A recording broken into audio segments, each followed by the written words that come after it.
On the eve of Republic Day, a tragic incident occurred on the Chandrapur National Highway in Agartala, where a family was allegedly run over in a deliberate act. The incident, initially portrayed as an accident, has been termed a premeditated murder by relatives of Pradeep Sheel, a resident of Ranir Bazar.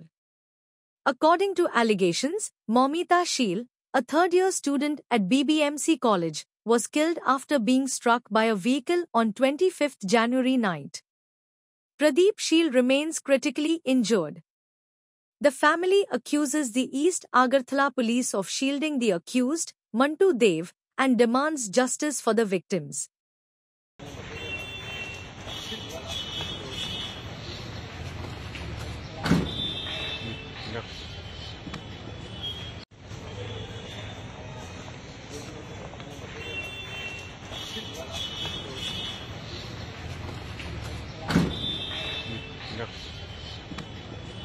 চন্দ্রপুরে গত 25 তারিখে একটা accident হয়েছিল। একটা scooter আরোহীকে একটি 4 wheeler গাড়ি hit করেছিল।